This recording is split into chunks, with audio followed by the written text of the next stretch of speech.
Hello, my name is Colby Blyer, and I'm a freelance photo and videographer. In this video, we'll be looking at the Sigma 18-35 f1.8, specifically on my Lumix G9, but also in general, what applications it has, how you can use it, and why this lens is held so dear to so many filmmakers.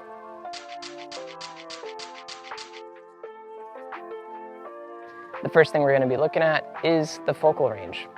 18-35 is somewhat limited with a 17mm span, so it's not a 70-100, it's not a 24-70, it is a very tight lens.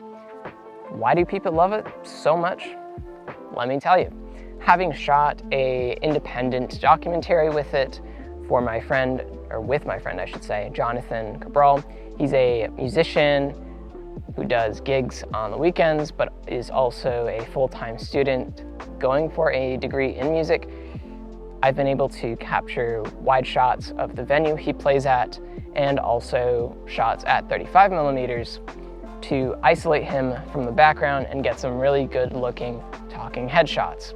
That said, I understand why this is such a popular lens for documentary filmmakers, because you have that versatility of wide location and isolating your subject. You don't need anything beyond 15mm to capture your story. That said, a lens like a 24-70 gives you just a little bit more on the wide end, which can be helpful if you're doing something in a super tight interior, but that is an f2.8, and a 24-70mm lens is typically made for a full frame camera, and full frame cameras are more expensive, and so are full frame lenses. This lens I bought used for around $400, $500, and on the used market, they're an excellent value. If you think about this lens as a stack of primes at 1.8, this is incredibly versatile. It's not really about reach, and it's not really about capturing everything in a wide shot like a 16-35mm lens. If you are shooting a subject with the goal of isolating and highlighting the details of that subject, like a person's face, a guitar in my case, person's fingers on a string, this is really the go-to lens. I shot a live music video with my friend Jesse the other week, and at 24mm f2.2, I was able to get some nice isolation from the background and also just really nice sharpness in Jesse's face and in his fingers as he was playing the guitar. On that topic of a 1.8 stack of primes, if you look at lenses that are 18mm to 35mm with a 1.8 aperture, you will pay more to have a set of lenses with that focal range at 1.8 than you will if you just buy this single lens. The last thing I want to talk about is the Lumix G9 with the Sigma 18-35. When I bought the Lumix G9, I was looking for a Lumix GH5 alternative that was cheaper but got me 70% of the camera. When you put a speed booster on this camera or on any Micro Four Thirds camera, you are getting yourself an additional 2 stops of light. What does that mean?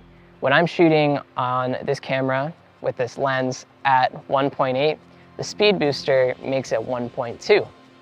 That means I have more light, but not a shallower depth of field. That extra 2 stops of light allows you to have better low light performance, which is a huge struggle for smaller sensors like Micro Four Thirds.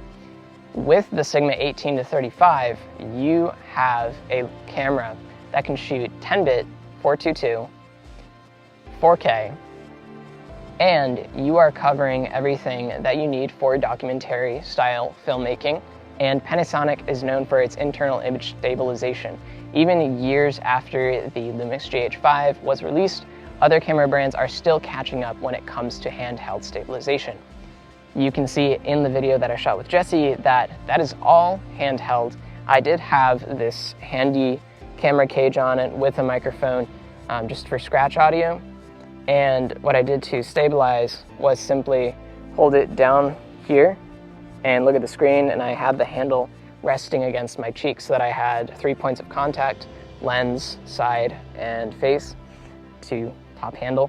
Not the traditional way of using it. Typically, someone might hold it here and focus down here.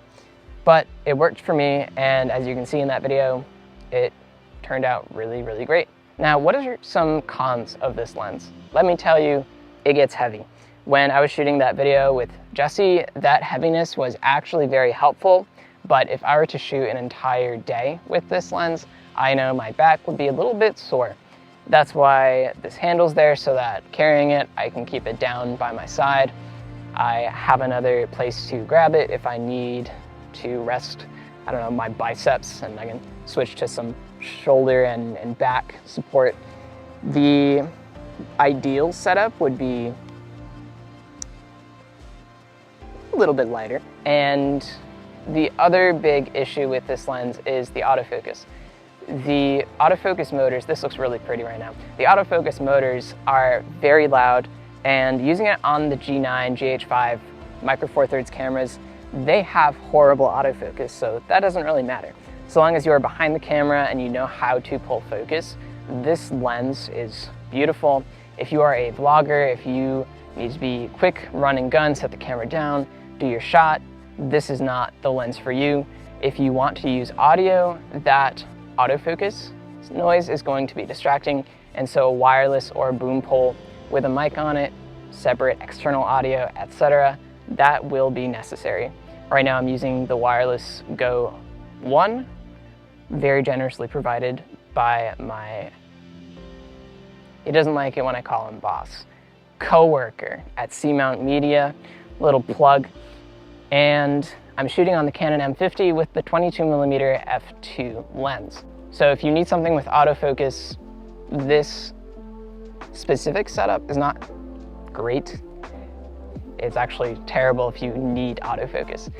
I put the Sigma 18-35 on the Canon R7 recently when we went to New Hampshire, and that setup was great. The IBIS is not as good as the G9, so walking shots were kind of tough. We got this, or I got the notorious Canon wobble on the edges of my frames at wider focal lengths, and generally ended up not really shooting a lot of video. I did get some cool photos with it. It was great for, as I said, location and isolating subjects. I got some cool portraits with it. I got some cool landscapes with it. And even when the landscapes were a little bit too big to fit it at 18mm, I was able to do a panoramic, and that took care of that. However, if I needed a wide interior with moving subjects that all needed to be in focus, 18mm might have been a little bit too narrow. Now that you've heard me talk a little bit about this lens and seen some samples, I hope your curiosity is piqued and you understand a little bit why this lens is so valued and why so many filmmakers use it. At its core, the Sigma 18-35 is a storytelling lens. If you're looking for something that is great for reach, great for nature shooting, great for super ultra wide, this is not the lens for you, but it is a storytelling lens. That can also mean for narrative filmmaking as well as documentary filmmaking. I didn't really talk about narrative filmmaking, but it does fall under that realm of videography.